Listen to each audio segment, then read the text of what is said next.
Mace Windu peut-il basculer du côté obscur? Quel est le destin tragique d'un Gungan Jedi? Quelle est la forme de combat au sabre laser d'Ahsoka Tano?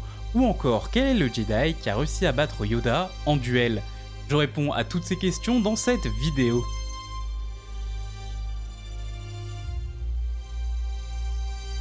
Hello Zer, j'espère que vous allez bien. On se retrouve aujourd'hui pour une nouvelle vidéo, une compilation de shorts centrée sur les Jedi. J'espère que la vidéo va vous plaire. Si c'est le cas, n'hésitez pas à liker, commenter et à vous abonner. Ça donne énormément de force et ça me soutient. Merci d'avance et bon visionnage. Partie 1, Mace Windu et le côté obscur.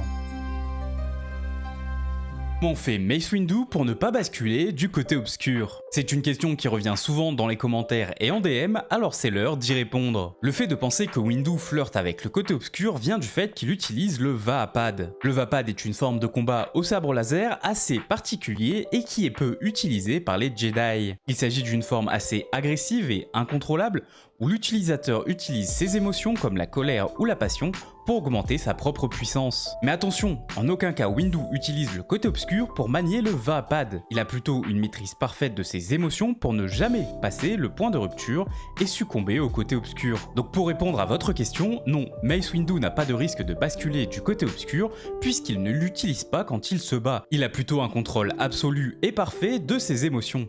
Partie 2, le destin tragique d'un Gungan Jedi.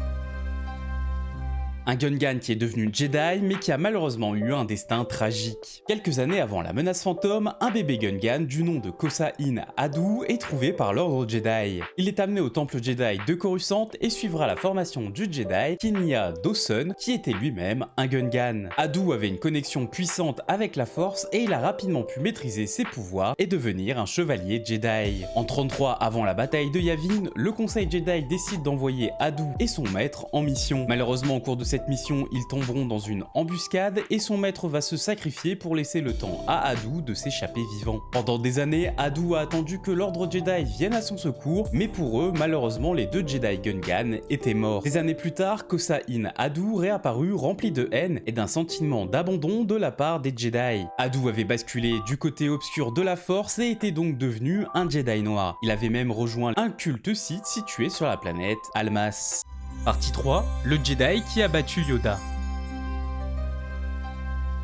Connaissez-vous le Jedi qui a battu Yoda dans un duel au sabre laser? Yoda est un Jedi extrêmement puissant qui, au cours de sa longue vie, a eu le temps d'étudier longuement la Force et de s'entraîner à l'art du sabre laser. Ce qui fait de lui l'un des meilleurs duellistes au sein de l'ordre Jedi, au moment de la prélogie, avec le comte Dooku et Mace Windu bien évidemment. Au temple Jedi de Coruscant, lors des démonstrations de combat au sabre laser pour les initiés et les Padawan, Yoda se battait souvent contre d'autres maîtres Jedi. Et lors d'une de ces démonstrations, Plo Koon a créé la surprise en réussissant l'exploit de battre Yoda dans un duel. Plo Koon est un Jedi très puissant, issu d'une longue famille avec une grande sensibilité à la Force. Il maîtrisait à la perfection la forme 5, Chien, la même forme de combat au sabre laser qu'Anakin Skywalker. Et c'est donc grâce à sa puissance dans la Force mais aussi à sa maîtrise du sabre laser que Plo Koon a réussi l'exploit de battre le grand maître Jedi Yoda dans un duel singulier.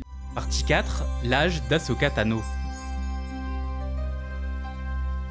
Quel âge a Ahsoka Tano dans l'univers Star Wars? Avec toutes les séries où l'on aperçoit Ahsoka Tano, vous vous êtes peut-être demandé quel âge elle avait lors de ses différentes apparitions. Dans Tales of the Jedi, on peut apercevoir Ahsoka Tano dès sa naissance en 36 avant la bataille de Yavin sur la planète Chili. La première fois que nous voyons Ahsoka dans l'ordre des sorties, c'est dans le film The Clone Wars de 2008 où elle rencontre pour la première fois son maître Anakin Skywalker.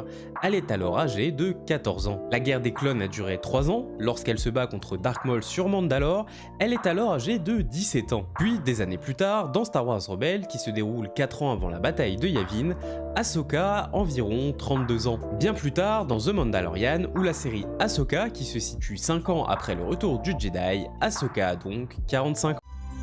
Partie 5, le style de combat d'Ahsoka Tano. Quelle est la forme de combat au sabre laser utilisée par Ahsoka Tano? En réalité, à la différence de certains Jedi qui se spécialisent dans un seul domaine, Ahsoka a appris plusieurs formes différentes et les a mixées ensemble. La première qu'elle a appris, c'est la forme 4, l'Ataru, utilisée notamment par Yoda. C'est une forme très agressive et acrobatique, qui demande d'être constamment en mouvement. Cette forme est très exigeante physiquement et demande un lien puissant avec la Force pour aider le corps dans tous ses déplacements. Mais en devenant la padawan d'Anakin, ce dernier lui a conseillé de se concentrer sur l'attaque et la défense et de laisser tomber le côté acrobatique de l'Ataru. Il lui a donc enseigné le Jarkai, qui n'est pas une forme mais plutôt une technique qui se concentre sur l'utilisation de 2 sabres laser, un sabre standard et un Shoto. Ahsoka a ensuite appris les bases de la forme 6, le Niman, qui est une forme qui permet de combiner le combat au sabre laser avec des capacités de la force comme les poussées ou les soulèvements de force. Évidemment, Anakin lui a aussi appris quelques mouvements de sa forme de combat, la forme 5, avec des techniques issues du Shien et du Gemso. Finalement, Ahsoka a donc mélangé plusieurs techniques et plusieurs formes de combat au sabre laser pour devenir une dueliste talentueuse, très dangereuse et totalement imprévisible pour ses ennemis. J'espère que cette vidéo t'a plu. Si jamais tu veux voir plus de contenu Star Wars, n'hésite pas à venir me follow sur Instagram, TikTok, Facebook ou même Twitch pour du gaming. Sur ce, que la force soit avec vous.